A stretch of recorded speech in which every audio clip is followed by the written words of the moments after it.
Ci disponiamo. Então, vamos iniciar a quarta sessão, ouvindo o nosso secretário, Padre Pacciola. Como sabe, Padre Sebastiano Pacciola é monge cistercense com doutorado em Direito Canônico e é advogado da Roda Romana. Na Cúria Romana, ele é também comissário da Congregação para a Doutrina da Fé e para a Congregação do Clero. Autor de muitas intervenções e ensaios, hoje ele falará sobre o tema da consagração na perspectiva do direito canônico, como já dissemos. Dou-lhe a palavra.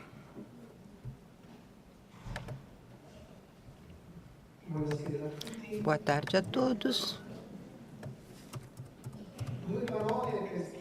Duas palavras para explicar o título dessa minha intervenção. Um título um pouco especial, Ius Sequitur Vita. Literalmente, o direito segue a vida. Eu quis utilizar essas palavras que manifestam a sabedoria dos antigos para apresentar alguns aspectos sobre a dimensão jurídica do tema que estamos abordando, ou seja, a consagração e consagração mediante a profissão dos conselhos evangélicos. Uma premissa fundamental. Quando falamos da teologia ou falamos da Sagrada Escritura,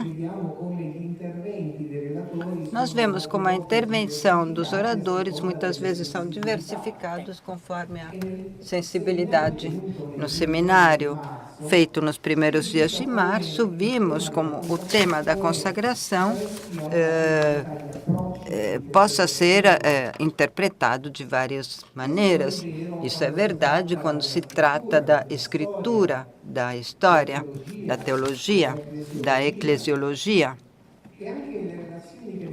E também as relações que nós tivemos ontem e hoje nos apresentaram traços inéditos, especiais, leituras totalmente únicas de um fenômeno que nos vê envolvidos a todos. Quando falamos de direito, muitas interpretações não são possíveis, porque o dado dogmático fornecido pela tecnologia e pelo magistério encontra uma situação jurídica dentro da norma canônica.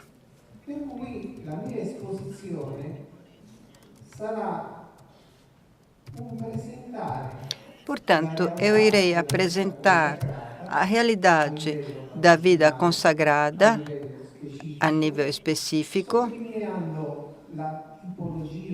salientando a tipologia das diversas consagrações e como queria o seminário alguns meses atrás e hoje este congresso, gostaria de dar algumas sugestões que também poderiam ser caminhos a serem ainda percorridos.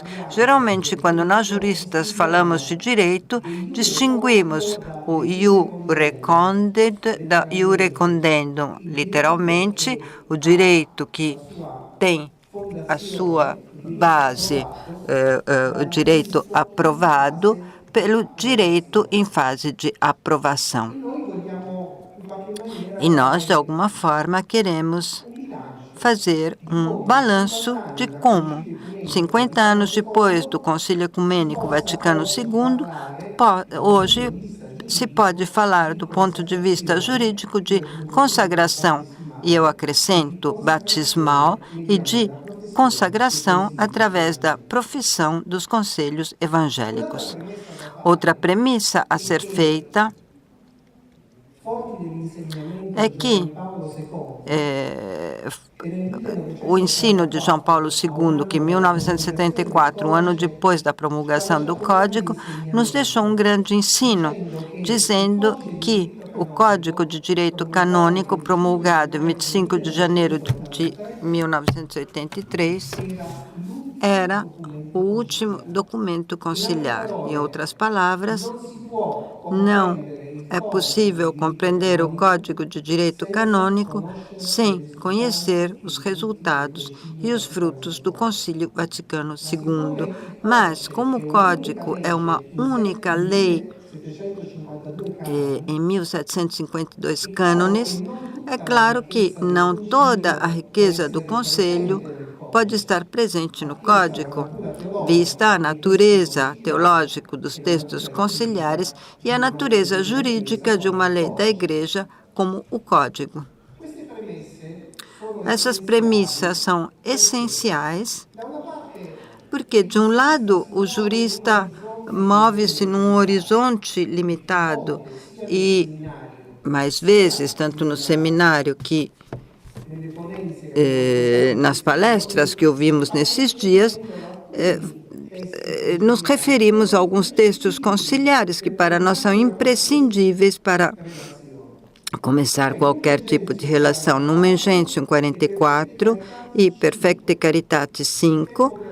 O tempo que tenho à disposição não me permite de fazer também a exegese desses textos que são preciosos para a nossa distinção entre consagração batismal e consagração mediante os conselhos evangélicos. Então, o Código, que é o último documento conciliar, parte dessa distinção que devemos sempre ter em mente para não confundir este termo, que, como dizíamos na introdução, poderia ser equivocado se tomado somente no nome, consagração, e não ligado imediatamente a um adjetivo que, de alguma forma, delimite o seu âmbito. Justamente porque o Código do Direito Canônico é o último documento conciliar, a doutrina de Lumen Gentium 44 de Perfectis Caritatis 5 está na base da definição do Código quando se fala de vida consagrada. Mas, justamente porque o Código é uma lei e não pode ter toda a riqueza do Vaticano II, da teologia do Vaticano II, o enunciado fundamental do concílio que nos interessa e que nós temos uma comum e fundamental consagração, ou seja, o nosso batismo, no Código não é dito de maneira tão clara. Portanto, o concílio nos diz, somos consagradas graças ao nosso batismo. O Código, pressupondo aquela declaração do concílio, de maneira jurídica, canônica, completa esta verdade. São três de base os cânones que eu vou citar, porque fornecem o conteúdo da consagração batismal. E são o cânone 96, o cânone 204 e o cânone 849. O cânone 96, que está nas normas gerais, nos oferece uma afirmação preciosa, mesmo se muitas vezes passa um pouco rapidamente. Mediante o batismo, o homem é incorporado à Igreja de Cristo e nele constitui-se pessoa. Constituir-se pessoa significa ser sujeito de direitos e de deveres. O cânone 204 nos refere à noção de Christi Fidelis. Os fiéis são aqueles que, tendo sido incorporados a Cristo através do batismo, constituem-se povo de Deus. E o legislador do cânone 204 coloca em destaque a inserção dentro do povo de Deus, que é um povo de batizados. O cânone 849 lista os efeitos espirituais ligados ao batismo, definido, conforme a tradição, porta dos sacramentos. Quais são os efeitos espirituais do batismo? libertação do pecado, regeneração como filhos de Deus, configuração a Cristo com caráter indelével, incorporação à igreja, etc. Bem, percebemos, portanto, que a soma desses três cânones demonstram, sob uma ótica jurídica, a verdade contida em Lumen Gentium 44 e repetida em Perfecti Caritate 5. Considerando a continuidade entre ensino conciliar e lei eclesiástica, é claro que a consagração religiosa é uma consagração diferente daquela batismal. A nova consagração acrescenta algo de idealmente novo em relação à consagração batismal. É uma consagração que enxerta-se sobre aquela batismal, pressupõe, acarreta uma diversidade de intensidade. Como o batismo cria uma situação de relação totalmente especial com o Deus uno e trino, pois nos tornamos filhos do Pai. Nós que somos criaturas do Deus, somos filhos de Deus, irmãos de Cristo e do Espírito Santo que habita dentro de nós e que atesta o nosso espírito de que somos filhos. O batismo nos liga também à igreja como povo de Deus. Todos esses efeitos são renovados e fortalecidos graças à profissão dos conselhos evangélicos. Segue-se Cristo mais de perto, o se faz com a ação do Espírito Santo. Pertence-se à igreja, graças ao batismo, mas na igreja torna-se prefiguração, semi-escatológico e assim por diante. Nos dedicamos a Deus com um novo título de honra. O que significa? Nós já somos todos dedicados a Deus e consagrados a Ele graças ao batismo. A profissão do conselhos evangélicos que enxerta-se sobre a consagração do batismo nos dedica a Deus com um novo e especial título de honra. Então, compreendemos que, para além das interpretações, nós devemos aprender a distinguir entre as duas consagrações.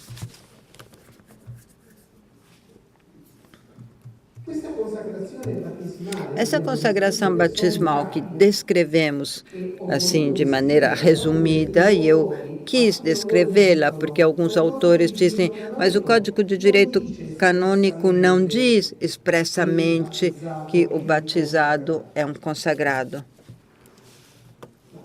Implicitamente abbiamo che la dottrina del concilio viene a essere ribadita anche nella forma canonica. Mas é principalmente olhando ao cânone 573 que nós podemos apreciar a diferença e a distinção entre a consagração batismal e a consagração mediante da profissão dos conselhos evangélicos, que para distinguir daquela fundamental na literatura chamamos consagração específica.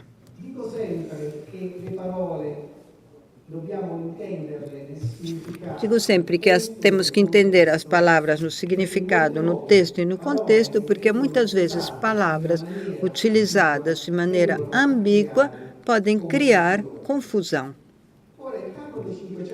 O cânone 573 é um exemplo de uma maneira de proceder na norma canônica que inspirou o inteiro Código de Direito Canônico. Uma antiga regra do direito diz omnes definitio in iuris periculosa. Cada definição do direito é perigosa. Por quê? O que significa definir? Em latim, definir significa traçar os confins de maneira clara. E quando definiu-se algo, ou seja, foi traçada o confim de maneira clara, não se pode mais tocar. Uma definição dogmática, uma vez que foi proclamada, não se toca mais. E o legislador, de maneira muito sábia, não quis que o Código de Direito Canônico contivesse definições, ele quis que contivesse descrições. Do ponto de vista jurídico, a precisão de um assunto, mas não impede que no futuro possamos tornar para aperfeiçoá-la. É uma verdadeira elasticidade que o legislador quis imprimir a este código. E o cânone 573 contém a descrição da vida consagrada em seus elementos essenciais. Quem estudou a composição do código sabe muito bem com qual habilidade foi construído o cânone 573. Divide-se fundamentalmente em 2 parágrafos. O primeiro parágrafo falou da vida consagrada mediante a profissão dos concílios evangélicos. E eu acrescento sobre o aspecto dos conteúdos teológicos. Podemos fazer um inteiro curso sobre esse primeiro do cânone 543 e, partindo deste primeiro parágrafo, podemos ver todos os efeitos da primeira consagração batismal, como são potencializados, marcados e colocados em destaque na consagração específica através da profissão dos conselhos evangélicos.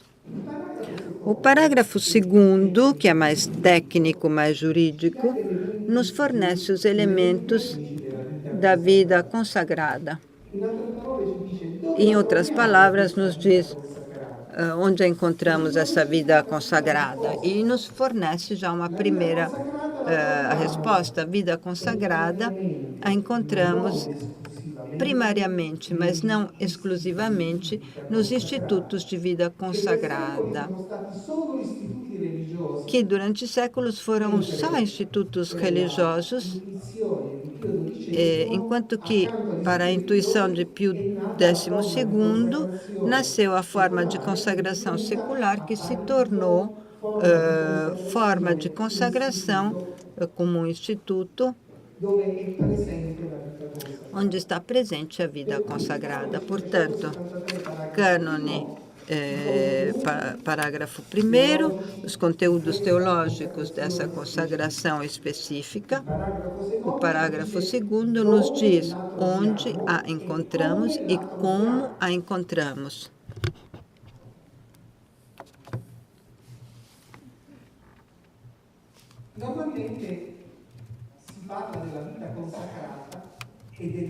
Normalmente fala-se da vida consagrada e das formas.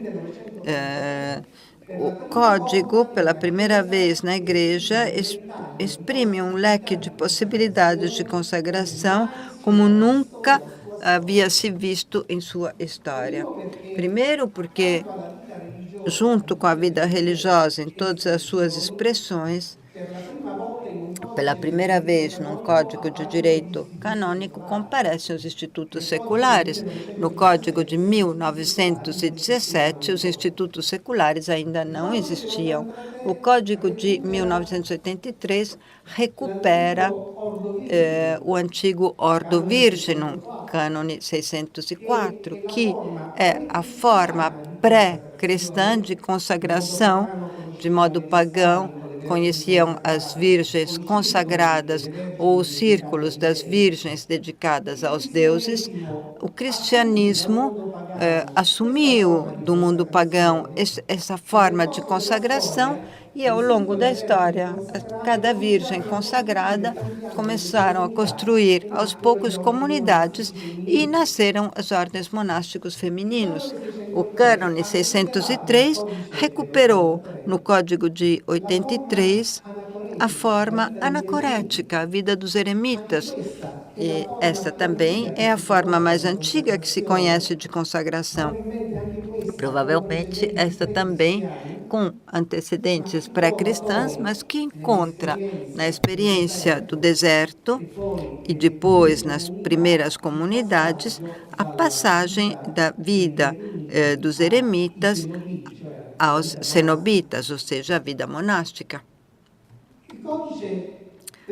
O código aperfeiçoa, mesmo se não esclarece totalmente a realidade de vida apostólica, que estavam presentes já no Código de 1917, com uma união um pouco especial. Chamavam-se sociedades de vida comum sem votos.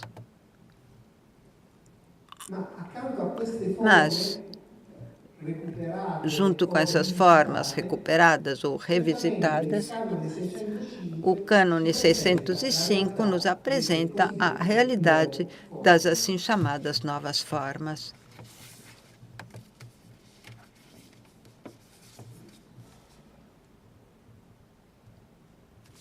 A história da vida consagrada, portanto,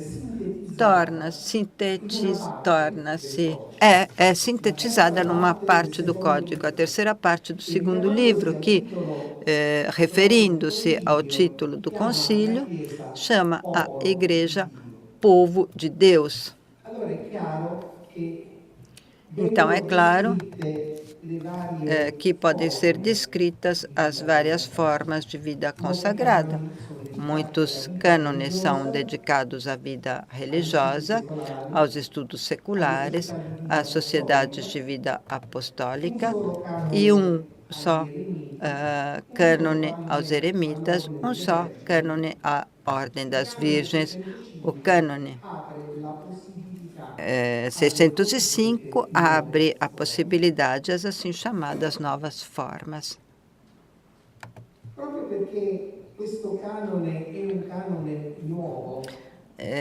Porque esse cânone é um cânone novo e tantas realidades referem-se a este cânone, devemos também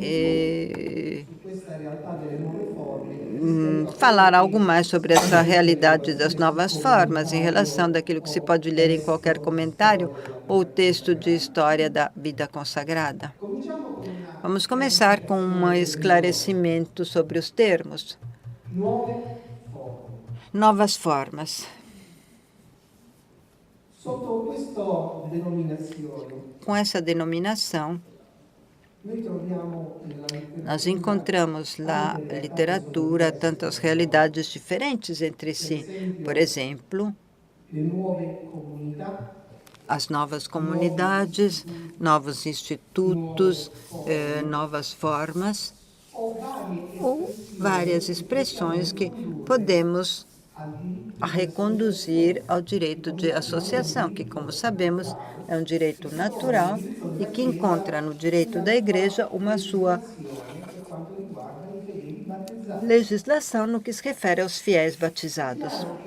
É claro que esta diversidade de denominação nasce por causa de alguns números que encontramos na exortação apostólica pós-sinodal Vida Consagrada, exatamente o número 12 e o número 62, que vem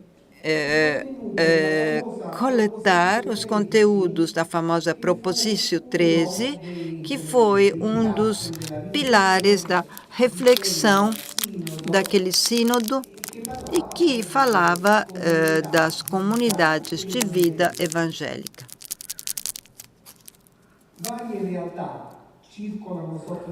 Várias realidades circulam sob a denominação de novas formas, e posso dizer que nem tudo que se autodefine uma nova forma de vida consagrada, na realidade é uma vida consagrada. Há publicações que tentam fazer como uma lista das assim chamadas novas formas. Eu contei mais ou menos 300 como denominações, mas, visto que há uma competência explícita do nosso dicastério sobre a realidade das novas formas, posso dizer que não alcançam, não chegam a 30 as experiências de vida que aspiram a ser reconhecidas como expressão de novas formas. E mais, o conceito de nova forma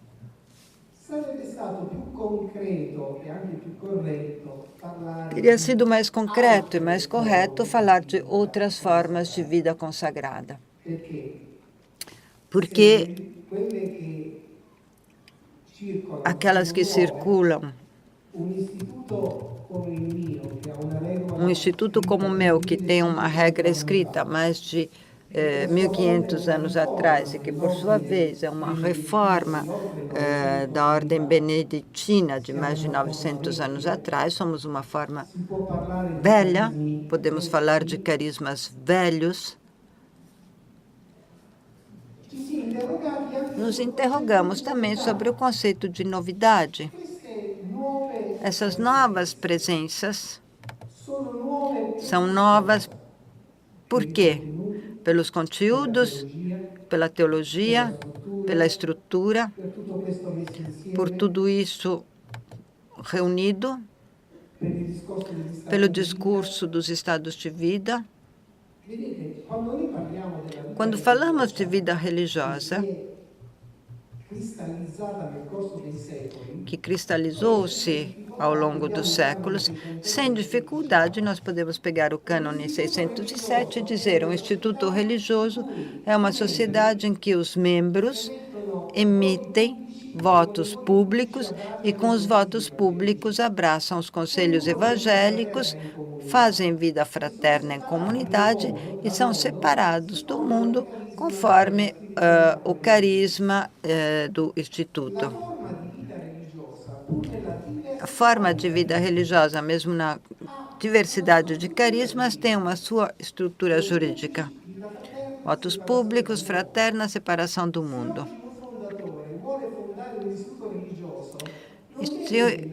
Se quer fundar um instituto religioso, não deve criar um modelo. Ele existe. A mesma coisa para os institutos seculares. A mesma coisa. O problema nasce quando a intuição do fundador não encontra correspondência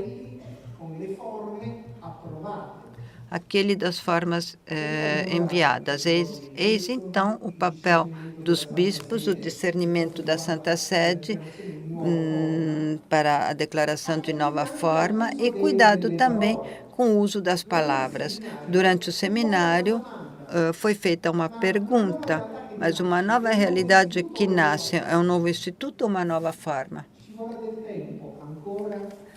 Vai levar tempo ainda para definir o que é uma nova forma, porque como levaram séculos para indicar aquilo que é identificativo do instituto religioso e como os mesmos institutos seculares, da primeira companhia de Sant'Ursula de Sant'Angelo Emerice até a aprovação com a Mater Ecclesia por parte de Pio XII, fizeram o seu caminho para identificar os dados essenciais da consagração especial.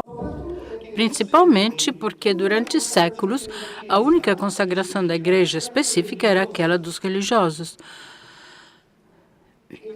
E a consagração dos seculares não tinha alguns elementos que até ontem pareciam essenciais para poder falar de consagração.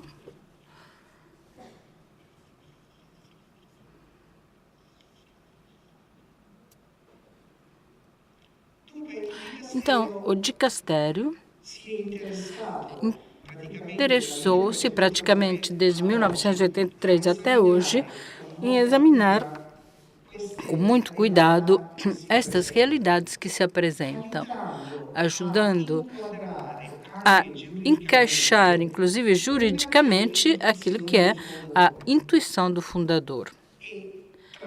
E entre as possibilidades com as quais as novas formas são reconhecidas neste momento pelo dicastério, nós temos uma estrutura particular que o código não prevê, que é aquela da família eclesial, na qual, efetivamente, temos uma determinada estrutura que vai unificar o ramo masculino e o ramo feminino da família eclesial, ao qual é acrescentado o ramo dos leigos, fazendo parte de uma realidade que compartilha e participa no mesmo carisma. Naturalmente, dentro da família eclesial, os estatutos, o direito próprio, vão regular a pertinência e, principalmente, a expressão de governo de cada ramo e de toda a família eclesial. Eu preciso ir um pouco adiante, porque o tempo é curto. Se nós temos uma consagração batismal que é comum, o cânone 207 nos diz como, dentro do único povo de batizados, que é a Igreja, existam duas raízes de desigualdade. A primeira é dada pela ordem sagrada, que, tendo como referência a ordem sagrada, nós podemos distinguir na Igreja clérigos e laigos. A outra, em vez, sempre no cânone 207, é a profissão de conselhos evangélicos. Portanto, nós temos, segundo este critério, batizados que são consagrados a Deus na expressão fundamental e consagrados que são consagrados a Deus numa dimensão específica. Portanto, nós entendemos a importância dos adjetivos. Durante o seminário, surgiu também uma outra realidade, que por si é algo que acompanha a reflexão do dicastério, mas, como nós assinamos antes, não é competência direta do dicastério, ou seja, nós temos na Igreja o fenômeno associativo, temos nos movimentos eclesiais grupos de fiéis que se dizem consagrados, mas esses grupos de fiéis que se dizem consagrados, por si, não fizeram nenhuma profissão dos conselhos evangélicos. Portanto, não entraram naquela forma estável de vida que é representada pela profissão dos conselhos evangélicos, como nos lembra o cânone 573, no parágrafo 1º. Então, como definir esta consagração? Está ligada ao batismo? É uma quase consagração religiosa? É um tertium quid? Aqui temos que fazer uma precisão, um esclarecimento. E esse esclarecimento nós podemos ver nesse âmbito. A diferença entre estilo de vida e forma de vida. Então, vou explicar. Eu fiz uma minha pesquisa desses grupos ou expressões de consagrados, entre aspas, presentes nos movimentos. E encontrei, dentro de vários movimentos, presenças de chamados consagrados que correspondem como estilo de vida fundamentalmente às 5 formas de vida consagrada que nós encontramos no Código.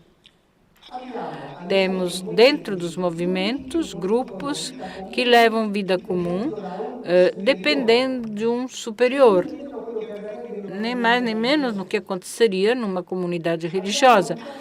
Temos dentro dos movimentos indivíduos que abraçam a castidade para o reino dos céus.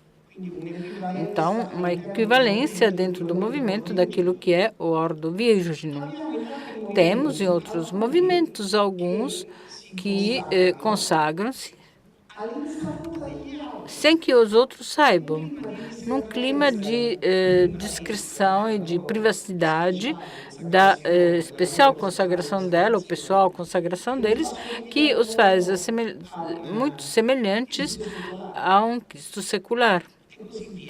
E assim por diante. Portanto, nós temos situações que, como estilo de vida, são muito semelhantes. Mas a diferença fundamental que eu notei é exatamente esta forma de vida. Por quê? Porque essas consagrações dentro dos movimentos pertencem à esfera da consagração do batismo.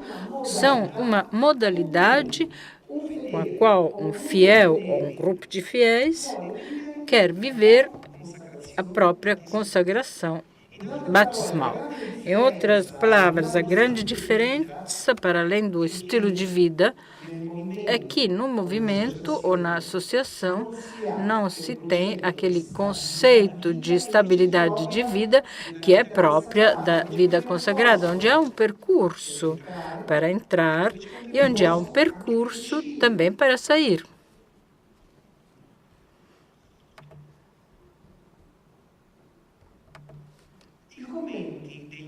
Os comentários dos autores sobre estas experiências de consagração, que são explicitação, se quisermos, da consagração batismal, nos fazem entender a importância que, de um ponto de vista teológico, é necessária para identificar, se necessário, uma correta interpretação deste fenômeno. Podemos nos contentar de dizer é uma maneira de viver o batismo e fechar aqui. Ou podemos ir além. Aqui o jurista porque, vejam bem, o dado teológico, o jurista pode transformá-lo em lei e a experiência de vida torna-se então uma regra. Mas, se de um ponto de vista teológico não há premissas claras, o jurista não vai poder nunca, não vai arriscar de dar um significado àquilo que não é claro. O direito segue a vida. Assim aconteceu para todas as manifestações que aos poucos foram reconhecidas na igreja. Então, isto vale também para nós.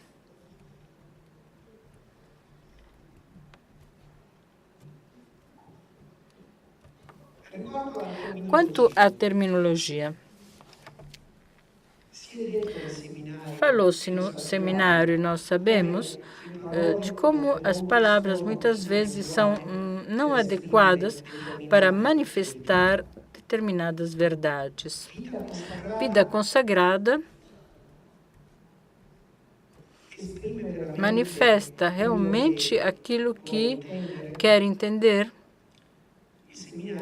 O seminário explicou como se chegou a esse termo, as diferentes noções de consagração, etc. Mas a mesma coisa nós deveríamos dizer em volta da palavra carisma, sobre aquilo que chamamos carisma do fundador, carisma de fundação ou do Instituto.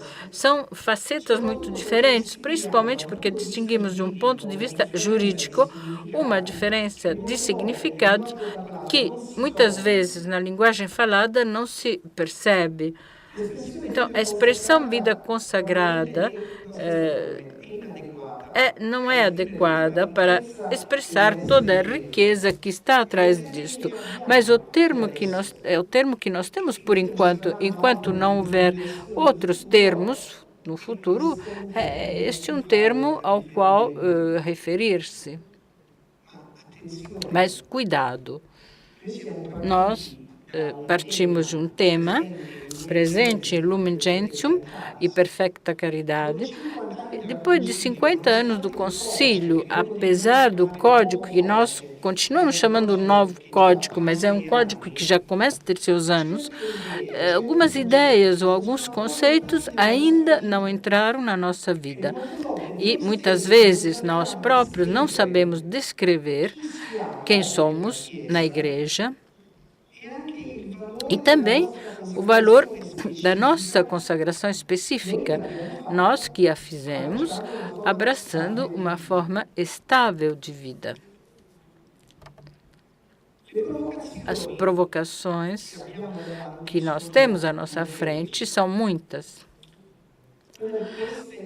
Uma delas está ligada principalmente a lançar ainda mais luz sobre aquilo que nós chamamos sociedade de vida apostólica.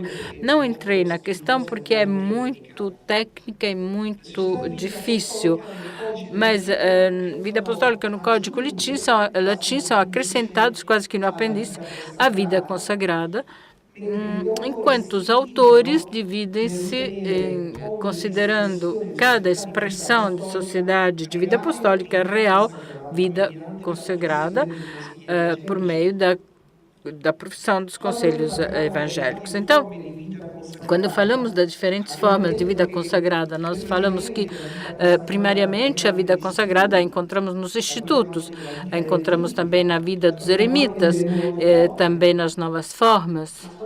Mas quando se fala do ordem das virgens ou da sociedade de vida apostólica, o legislador utiliza um verbo, assedunt, ou seja, são semelhantes a. E estas são palavras que devem ser aprofundadas, porque é muito simples dizer, nós temos 5 formas de vida consagrada aprovadas, mais as novas formas, mais o ordem das viúvas, mais outras realidades que o Espírito poderá suscitar. Mas, se uma realidade assede, quer dizer que é uma realidade que não é plenamente.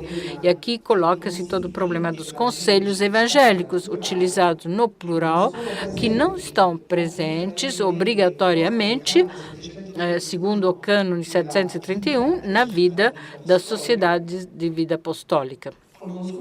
Ou não são professados os 3 do Ordo Virginum, por exemplo. Então, nós temos pistas para o aprofundamento, até porque a questão da vida apostólica ficou um pouco de lado nessas últimas décadas. Ainda a necessidade que sentimos cada vez mais da dicasterialidade, atividade entre dicastérios. Nesse momento, a vida consagrada mediante a profissão dos conselhos evangélicos pelo rito ou pelo território é competência de 4 dicastérios da Cúria Romana. O nosso dicastério é a Congregação para as Igrejas Orientais, para a Evangelização dos Povos e a Pontifícia Comissão Ecclesia Dei.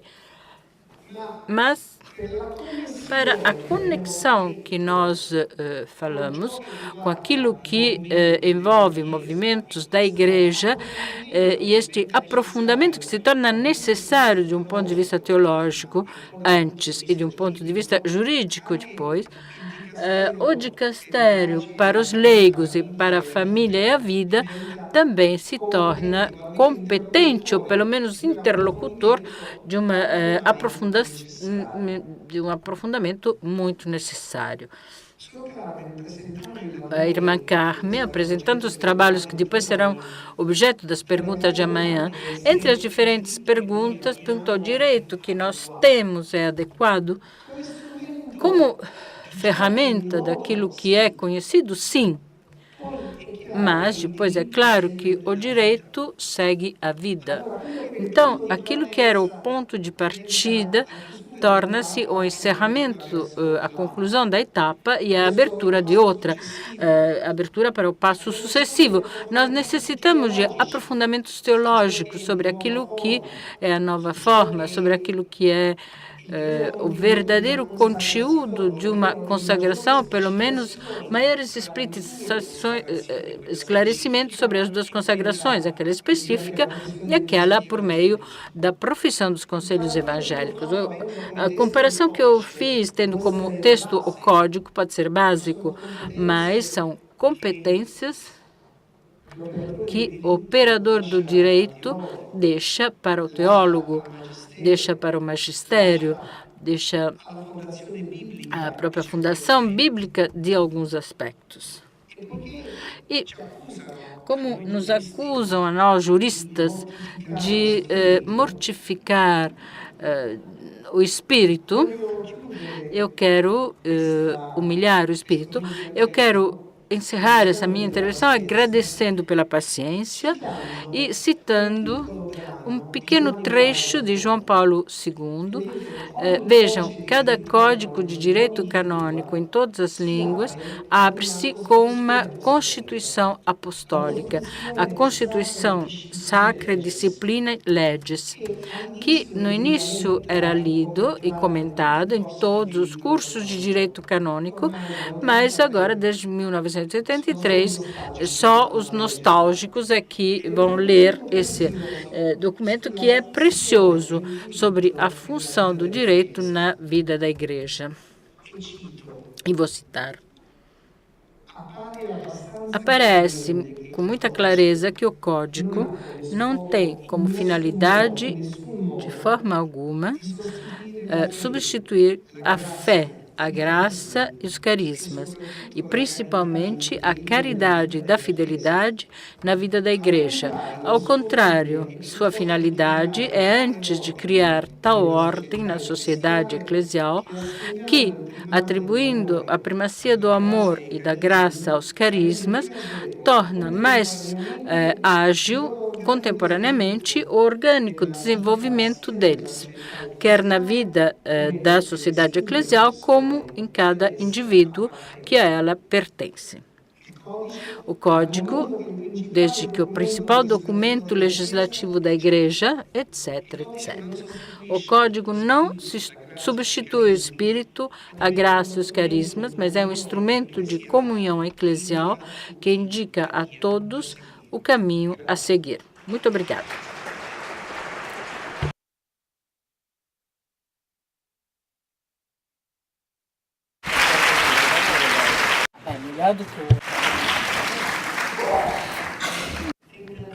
Agradecemos, Padre Sebastiano, pela clareza de sua palestra, que mostra tão bem o significado das normas canônicas a serviço da vida consagrada. Agora vamos adiante, como antes, para o diálogo.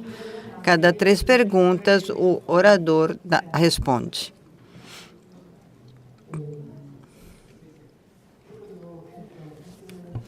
Eu queria perguntar, eu fiquei um pouco assim, não compreendi bem a diferença entre estilo de vida e forma de vida, porque conforme a premissa no começo de sua conferência, ele falou desta base essencial, que é o batismo, e o batismo me parece que, em ambos os casos, como estilo de vida, portanto, formas de consagração, e, portanto, assim, nas outras formas de vida de consagração religiosa ou nos institutos seculares, sempre a raiz, portanto, é batismal. Portanto, eu não entendi bem essa diferença. E depois, quando ele falou de estabilidade de vida, eu creio que aqui, talvez, poderíamos nos entrar um pouco mais na ação da Igreja, que é diferente em relação aos institutos, às associações privadas. Há uma intervenção pública da Igreja que é diferente em relação aos institutos religiosos e às outras formas de congregação, conforme o cânone 563. E outra coisa que eu queria perguntar, o senhor não acredita que no cânone 563 há um conceito de vida consagrada que é único e que investe toda a forma, é tão rico e denso que vai para além do próprio cânone, portanto, alcança também essas formas de expressão, de consagração privada, que a Igreja respeita, porque são formas de vida, são associações e querem ficar ali, não querem se comprometer mais, não querem empenhar-se mais em relação a um certo tipo de estabilidade, mas eu creio que talvez há um só conceito de vida consagrada, não há diferente. Depois mudam, como o senhor disse, os estilos e a forma de vida. Eu queria saber o que o senhor acha sobre isso.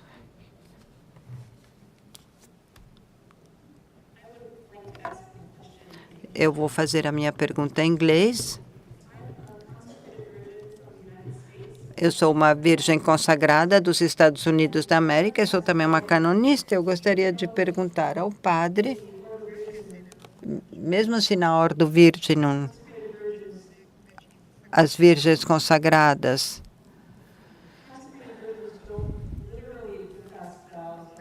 não professam os votos de pobreza, castidade, obediência, o propósito da virgindade é um dom em relação à própria vida e a si mesmos. Portanto, eu me pergunto se é possível concebê-lo como uma implícita inclusão de todos os conselhos. Essa é a minha pergunta. Obrigada pela sua palestra tão interessante e tão descritiva dos aspectos jurídicos. Antes de mais nada, eu percebi que o senhor disse que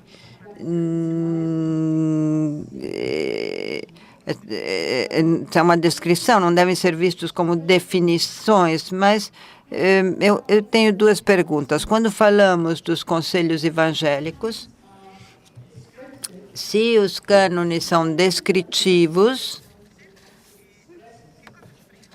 o que exprimem esses conselhos evangélicos? Quando começamos a definir as coisas e começamos a fazer as leis, muitas vezes estamos em dificuldade, porque não podemos capturar tudo o que queremos definir. Portanto, me pergunto se a vida consagrada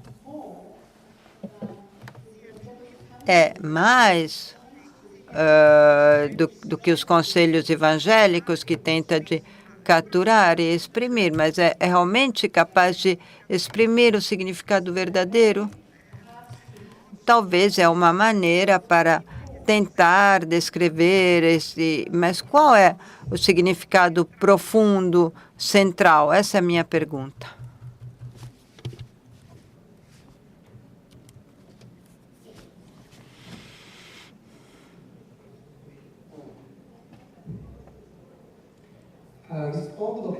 Eu vou responder porque 3 pessoas fizeram as perguntas, mas as perguntas são muito mais, na realidade. Vamos começar com a primeira pergunta, a relação entre estilo e forma. A relação entre estilo e forma, eu entendia entre as experiências para além da vida consagrada que encontramos dentro dos movimentos. Ou seja, cada forma de vida consagrada, instituto religioso, secular, etc., tem um seu estilo de vida próprio definido no Código e nas Constituições. Mas, através da vida dos institutos, entramos numa forma estável de vida, portanto, é a total adesão a uma consagração específica. O que eu coloquei é que muitas vezes na literatura, mas também nas experiências, nos fundamos no estilo de vida para considerar uma coisa que juridicamente não é aquilo. Vou dar um exemplo. Se eu vou viver num bosque sozinho, me alimento com raízes e sementes, passo o dia inteiro na oração e na contemplação, eu sou um eremita? Pergunta. Não. Eu faço uma experiência de eremita, mas para ser um eremita, eu devo professar os conselhos evangélicos nas mãos do bispo e estar a uma regra de vida que me é dada pelo bispo. Esse é o eremita conforme na base do direito. Então, hoje nós temos na igreja muita confusão, porque, na realidade, há realidades que comparem sobre um determinado aspecto e vivem uma determinada experiência, acreditam que aquela experiência seja algo que deve ser reconhecido. Então, eu digo, o eremita que faz a profissão nas mãos do bispo é aquele que escolheu a forma de vida do eremita. O eremita que vai acampar no bosque é aquele que assume um estilo de vida. Nem sempre o estilo de vida corresponde a uma forma de vida. Eu tornei o conceito mais banal, mas para que possam entender bem, como também é verdade que nós podemos ter institutos que têm um reconhecimento pontifício, institutos religiosos, e depois, na vida prática, comportam-se de maneira totalmente diferente daquilo que deveriam ser. Portanto, cuidado. O batismo, é verdade que é uma consagração comum, mas o batismo é o começo do caminho de santidade como filho de Deus, como que o Senhor faz escolher. A estabilidade de vida, que é o elemento jurídico dentro do parágrafo teológico, que é o cânone 573, é exatamente uma série de atos que a Igreja coloca para dar firmeza a um carisma, a possibilidade do seguimento de Cristo, aprovando as regras, o Estatuto, as Constituições, etc.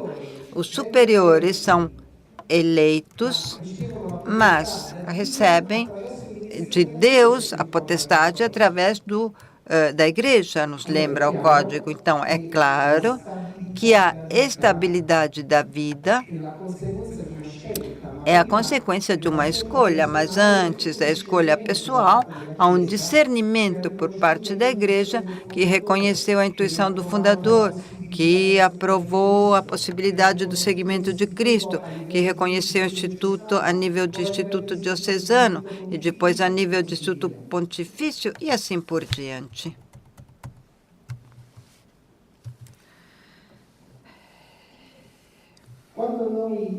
Quando nós falamos do cânone 573, é uma descrição, mas uma descrição que entrou numa lei da Igreja. Portanto, a lei, por sua natureza, tem um caráter de preceitos. A descrição é não ter assumido definições de modo a poder intervir. Pode ser que daqui a 300 anos teremos uma descrição da vida consagrada que será muito diferente daquela que nós temos hoje. Será enriquecida por outros detalhes.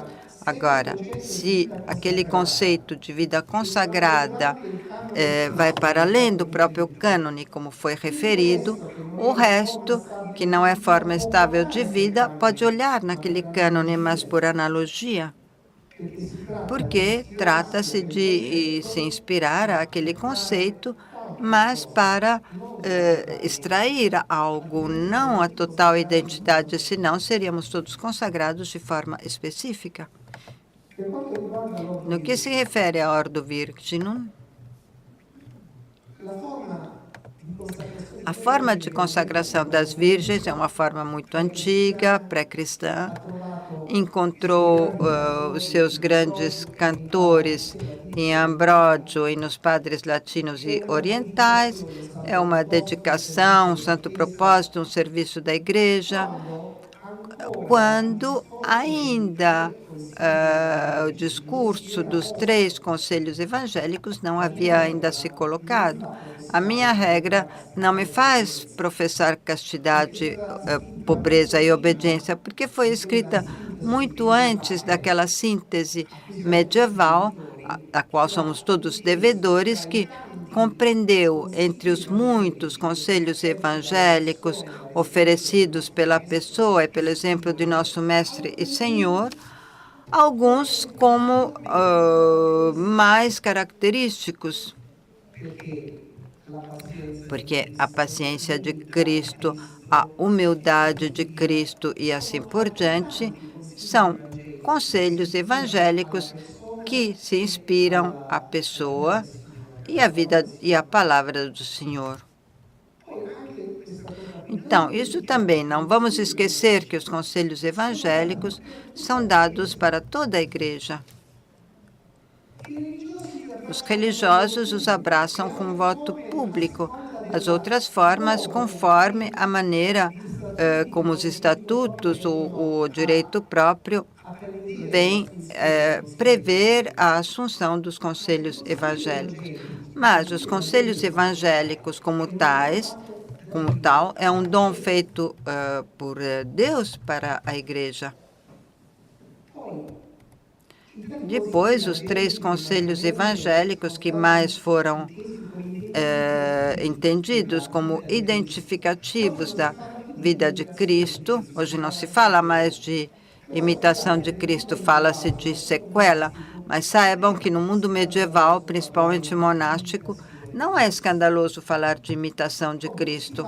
Fala-se desta sequela. Atenção, porque muitas vezes, em muitos manuais, essa sequela parece ser romântica, enquanto que os conteúdos objetivos da sequela os encontramos através dos conteúdos dos conselhos evangélicos, que valem para toda a igreja, mas que para nós religiosos são descritos em 3 cânones, nos quais, em 4 linhas, temos o fundamento teológico e a consequência jurídica do conselho evangélico, que os religiosos abraçam com um voto público. E o voto nos lembra o cânone 1191, é uma promessa feita a Deus de um bem possível e melhor. E pois, visto que é uma promessa feita a Deus, deve ser cumprida em virtude da religião. É uma noção antiga, tem quem a faz remontar a São Tomás de Aquino. O código a retoma, porque muitas vezes nós fazemos a profissão e não sabemos distinguir entre virtude da pobreza, conselho evangélico da pobreza e voto de pobreza. Eu não vou fazer perguntas, mas às vezes é difícil colocar essas perguntas a pessoas que se dizem consagradas de maneira específica e não sabem descrever o conteúdo de sua consagração.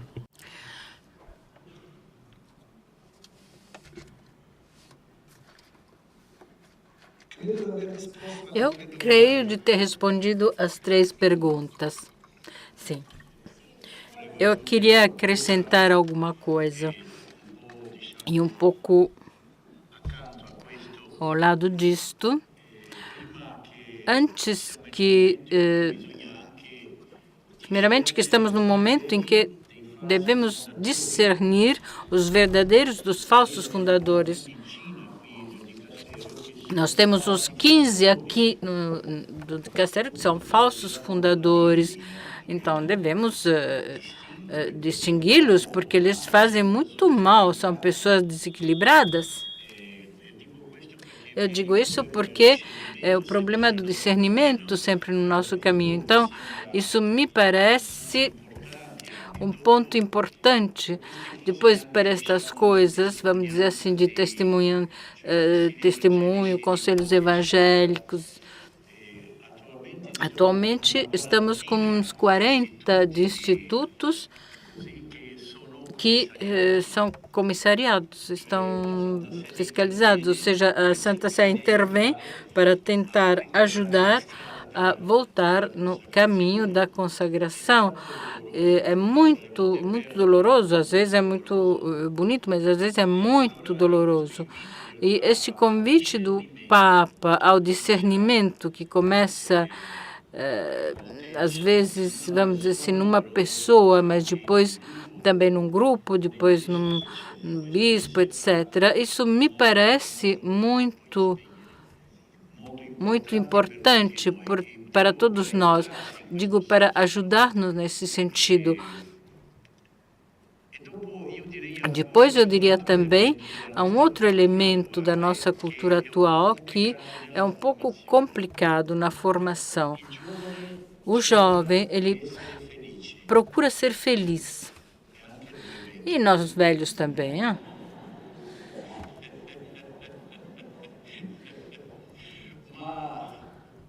Mas ele chega, nós temos um fenômeno estranho. Ele chega aos votos depois de 3, 5 anos e diz: eu não sou mais feliz, eu vou embora para procurar um lugar onde Deus me faça feliz. Então, estamos numa situação um pouco especial, ou seja, há problemas que só com os votos aqui, com esse discernimento da vida consagrada que eu gostaria que nós considerássemos, até porque amanhã vai ter também os grupos.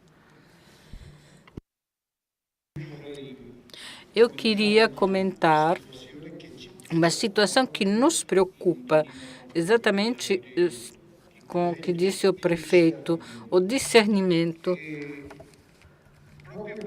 Exatamente pelas dificuldades do discernimento, que muitas vezes não existe, nós temos que dizer, constatar isto. Nós pedimos em 2 oportunidades de especificar o cânone 579, que dá a potestade aos bispos de erigir um novo instituto. Nós pedíamos 2 coisas. A primeira, que ele devia se consultar o dicastério. Segundo, que o parecer do dicastério fosse seguido. No fim, nos deram, como eu sempre digo, uma bala para adoçar, endorar a pílula, mas isto foi apresentado muitas vezes por toda a plenária da nossa congregação, onde há muitos bispos, cardeais, superiores gerais, etc. Por unanimidade foi pedido de ser representado. Nos deram uma bala, no sentido que devem nos consultar, mas depois podem fazer o que querem, seus pareceres. Estamos vendo que muitas vezes não se faz discernimento. Por isso que surgem tantos problemas, como disse agora o prefeito. Como também pedimos, que vamos ver, esperamos, que seja aceitada. Muitos gerais, superiores gerais, homens e mulheres, vê a dificuldade dessas pessoas que abandonam, não se sabe onde vão, não se sabe o que fazem, alguns anos e anos.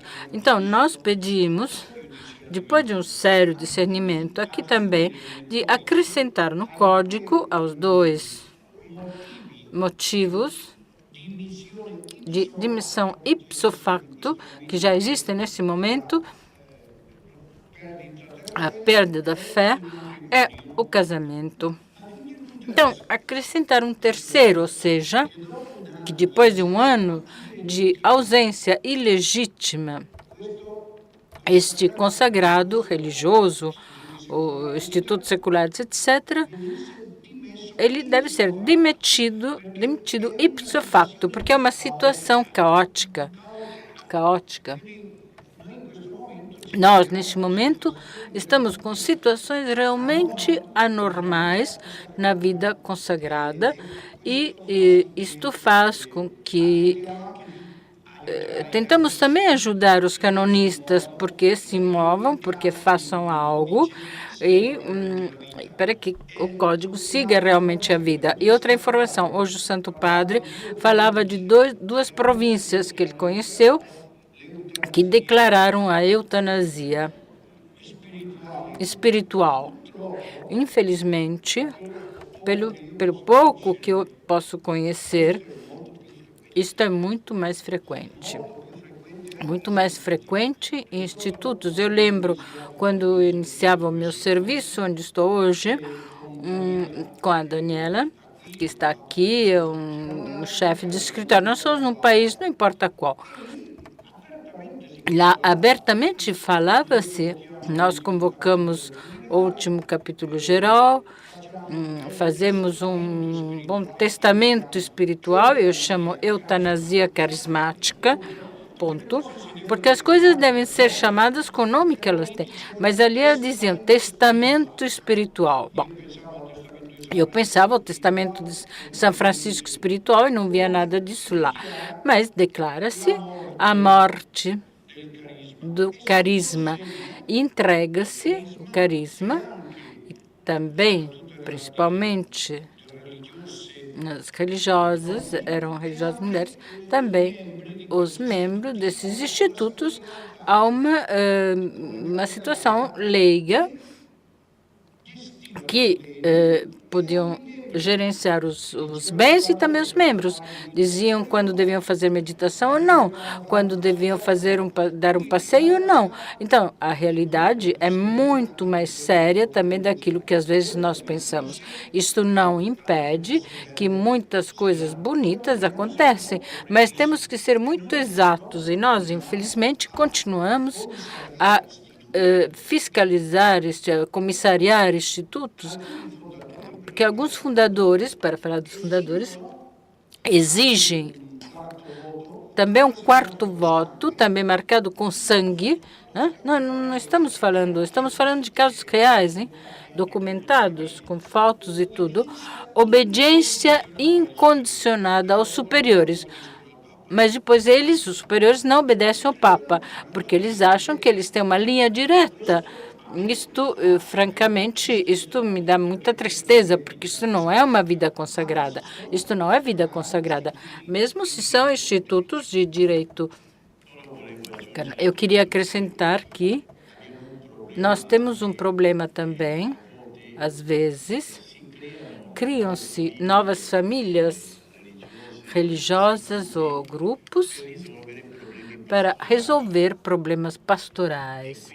E aqui, às vezes, são os bispos que, vamos dizer, entram um pouco nesta coisa. E isso é outro problema, porque depois o bispo muda de diocese, abandona seus filhos ou suas filhas, e aqueles ficam órfãos. Já muito jovens, mas órfãos, às vezes viúvos ou viúvas órfãos, no sentido que não tem mais identidade, não tem mais.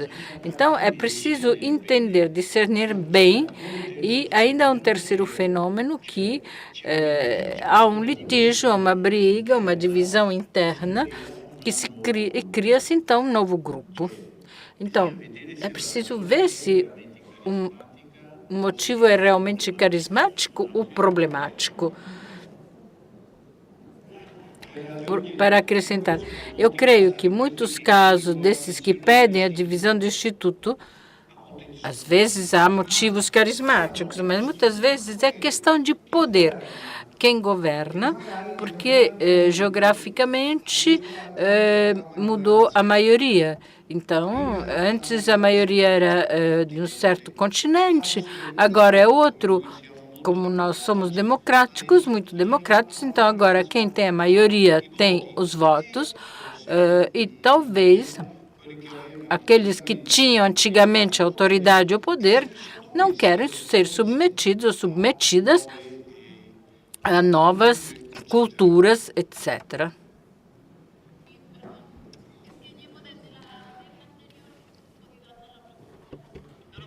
Eu não pude fazer a pergunta e é só uma a minha pergunta. No que se refere ao que vocês falaram, vocês têm razão. A nossa fundadora morreu há pouco tempo e nós temos problemas de divisão na nossa associação. São momentos difíceis e complicados. O que é verdade também é que as aprovações das associações, que seria o primeiro passo, a aprovação. Sua Eminência tem razão, muitas vezes os bispos não sabem, talvez por falta de experiência de direito canônico, não sabem proceder com esse tipo de aprovação. Nós, por exemplo, há 30 anos seguimos este estilo de vida. Aliás, tornou-se uma forma de vida. E o sucessor diz, talvez esse estilo de vida não convença. E então, questiona-se não só a maneira de vida, mas a própria vida das pessoas. Por isso, no que se refere a um senhor que falou e que é um pai, um genitor, parece que Santo Agostinho aprovou que as famílias pudessem viver juntas, essas famílias eclesiais. A Igreja aprovou desde o início. E nós, por exemplo, não temos problemas de pobreza, não temos problemas de partilha. Talvez os religiosos tenham mais dificuldade em compartilhar, enquanto as famílias têm menos dificuldade. Por quê? Porque a família coloca tudo em comum. Claro, a família eclesial. E na nossa sucessão há muitas famílias com muitos filhos que compartilham, porque nós colocamos tudo em comum. Outro problema que nós temos, também no que diz respeito aos sacerdotes, talvez um problema de educação. Estou falando da minha experiência na associação, onde vivem leigos e sacerdotes. Os sacerdotes não aceitam facilmente que o leigo possa ter competências. O sacerdote sente sempre superior. E a mesma coisa acontece com as religiosas. Nós achamos que somos pessoas escolhidas e, portanto, que somos acima dos outros. E hoje é importante pensar na nossa vida de consagração, pensar também aos leigos, que vivem também uma própria consagração. Hoje, nestas associações, há um apoio entre os leigos e as famílias das religiosas. A minha família também pertence a uma associação.